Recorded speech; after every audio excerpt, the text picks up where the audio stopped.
The movie of Blinky Bill actually began several years before the first frame of film was shot, with the development of the story.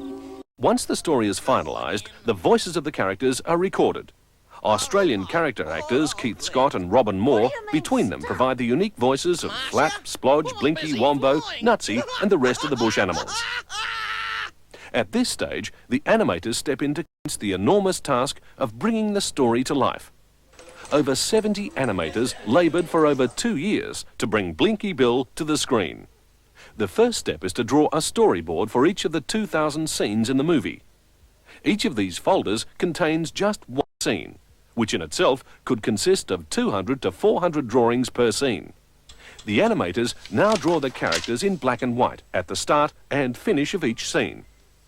They're then passed on to the assistant animators called in-betweeners, who fill in all the pictures that go in between. All the pictures that make up a scene are then filmed one at a time, then played back for the director, Yoram. This is called the line test, used to check that the expressions, movements and motions are all correct. If the gets the nod, then the pencil drawings are traced onto a celluloid transparency, known as cells for short.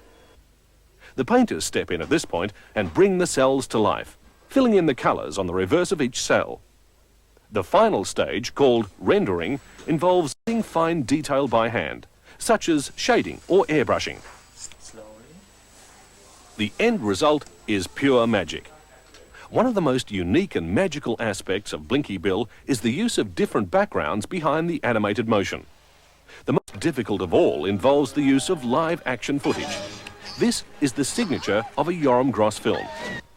All the cells picturing the characters in a scene are laid onto the table and filmed against a moving background using special equipment, known as an aerial image projector. Sometimes, for a variety of reasons, live-action footage can't be used. In these instances, the background could be a blown-up photograph. Sometimes the background is painstakingly drawn, stroke by stroke, by an artist. In some instances, a perfect scale model needs to be made. Robert used to work as a set designer for the Chinese opera, and his outstanding professionalism can be seen in his models of the sawmill, right down to the logs and corrugated iron roofs and the lamps that light it at night. Models were the perfect way of depicting scenes like the inside of Blinky's house, and the school too.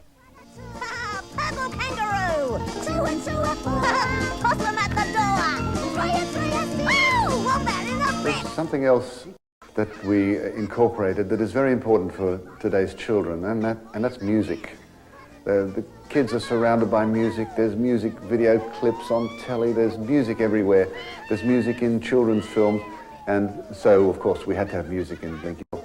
In the original book, he doesn't go around singing songs, of course, but in the film, music is vital. And we had songs at the beginning to introduce the film and songs at the end to see the film finished, and little songs in between, bouncy songs and sad songs. And really very important because they emphasize characteristics and they emphasize the mood. The big difference is between the book, Blinky Bill, and the film, probably that in the film you will see a lot of magnificent songs and very beautiful music. Yoram can be forgiven for being so enthusiastic about the music.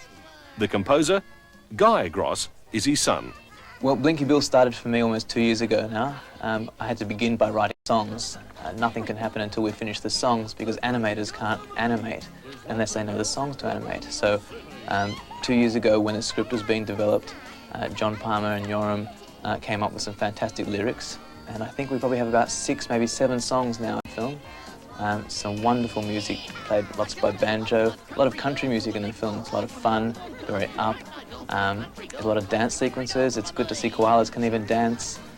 There's things like Wombo sings a song, I think, and the old school teacher even gets in there and sings. Everyone almost has a sing at a song, and it's just to show that even animals can sing.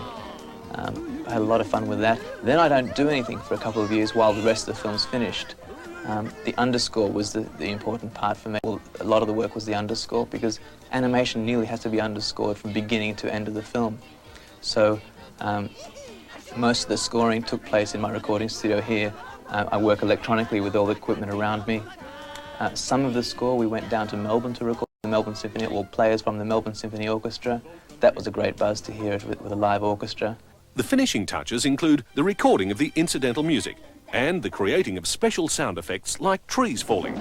Every Australian adult knows about Blinky. And it doesn't matter about the age. The older generation have read Blinky, the ones newer have had it read to them by their parents, and now the new lot, the brand new kids, have the film to look at.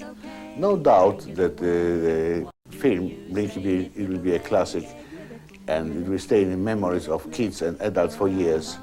Finally, all the different elements have come together, and the result is a joy to watch. A tribute to Yoram Gross and his gifted team of animators, painters, builders, modelers and musicians, and the fulfilment of Dorothy Wall's 50-year-old dream, to see Blinky Bill as a hero of the big screen. When you're dancing ballet, what do you say? Grivet, grivet, grivet.